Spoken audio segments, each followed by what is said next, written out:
right, thanks Hina. I've to switch gears and go to Godrej's consumer products. The numbers came out. PAT has been very strong, a 20% improvement on PAT, very strong improvement on EBITDA as well. The stock is doing well, up about 1%. It hit a high of 994, but revenue growth has been just about 5%. Adi Godrej, Chairman, Godrej Group, joins me on the phone line, and I'm also being joined by Vivek Gambhir, Managing Director at Godrej Consumer Products. Thank you so much for joining us, Mr. Godrej. First, congratulations on managing to keep costs under control, improving your margins, and also the strong performance of the new color cream that you have launched. How is that doing?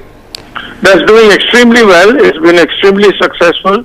By number of units, it's now the fastest selling creme colorant in India, and we expect it will progress very well in the quarters to come. And in the long run, is that going to be the main stay of the entire hair color product, or is that going to be a marginal play? No, it won't be a marginal. It will be a very important product in our portfolio, but I wouldn't say it will be the mainstay, but it will be a very important part of our portfolio. So but there are other important brands also, especially the expert powder hair colors, which are an important part of our portfolio. So Mr. Godrej, if I look at the hair color space itself, the growth has been somewhat modest, about 9% if I'm correct. Yes, but the growth has been much higher than that of the category. See, what we should understand is that unfortunately in the first 2 quarters, the personal and household categories of the FMCG sector have grown at a very low pace. Our growth has been about 1.5 times the growth of the category. Why has that happened, Mr. Godrej? What is your sense? Why are people spending more? I see both in terms of hair color and even on the insecticides, home insecticide side, there has been a bit of a problem. Yes, well, you see, in the household insecticide sector, the problem was the delayed and deficient monsoon. When the monsoon is poor, mosquito infestation comes down, so people don't use as much household insecticide. All right. And in July and August, our growth was very poor as a result of this delay in the monsoon. In September, with the monsoon picking up, demand also picked up. So we expect the household insecticide sector growth in the second half of the year will be high because it has picked up and the base last year was low. However, hair color will pick up as the economy picks up, as consumer spending picks up, and overall we expect good hair color growth during the year, especially during the second half. And is that also because of a slightly lower base, sir? No, growth, of course. Last year the first half was strong and the second half was relatively weak. This year we expect growth in the second half will be much better than the first half, partly because of the base effect and partly because Indian economic sentiment and Indian economic growth is picking up. Okay, let me get Mr. Gambhir in. Mr. Gambhir, you clearly managed to control costs. You know, all the levers, staff cost has gone down, your advertising has gone down. But do you think that to a certain extent you will be forced to increase advertising spends to improve your volumes, improve revenues? You know, that is absolutely going to be part of the plan, is that as the sales momentum returns back to the business, we will accordingly actually ramp up our advertising and sales spend. Having said that though, you know, we are expecting the commodity environment to remain relatively benign over the next 2 quarters. And so as a result of that, I think we will have a lot more operating leverage to be able to increase the advertising spend, yet at the same time ensure that our profit growth is good over the next 2 quarters. So I'm trying to look at soaps, for instance. We're seeing very slow volume growth. I see that you've had a revenue growth of about 13%, correct me if I'm wrong, but volume growth has been in low double digit, right? It's a low single digit volume growth there. Yes, you know, but that is a characteristic of the soap industry. The soap category is 99% penetrated.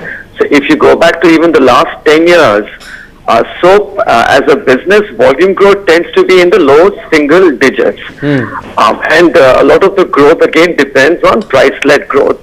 And what's encouraging is that if you were to look back at the soap category a couple of quarters ago, we were looking at fairly significant degrowth in volume consumption.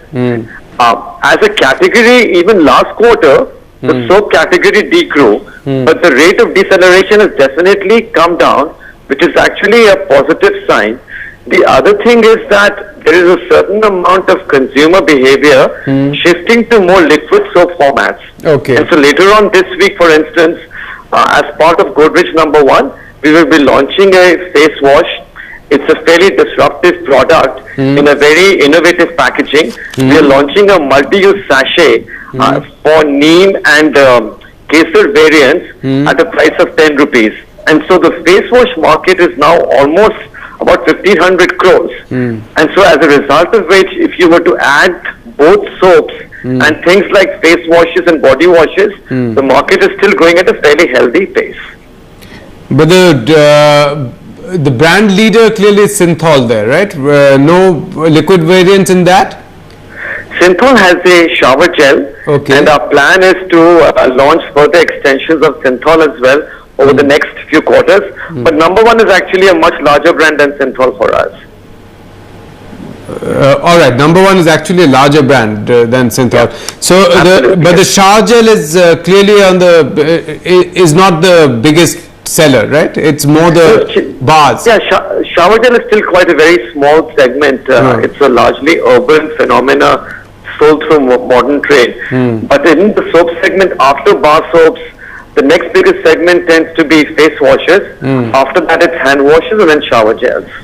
And so the biggest cost there is what? Is it palm oil for soaps? It is palm oil derivatives. It's palm oil fatty acid distillates, which are used for making soap. Yeah. And the derivatives are made in-house, or you buy the derivatives directly? We buy the derivatives directly, both from Indonesia and Malaysia, and a certain amount of local purchases as well. And do you do these on long-term contracts, or are they spot buys? These are typically on longer-term contracts. The contracts can be between 3 months to 1 year. And what are you seeing currently? Are you going to be renewing contracts, because the trend for palm oil has been on the softening side, right?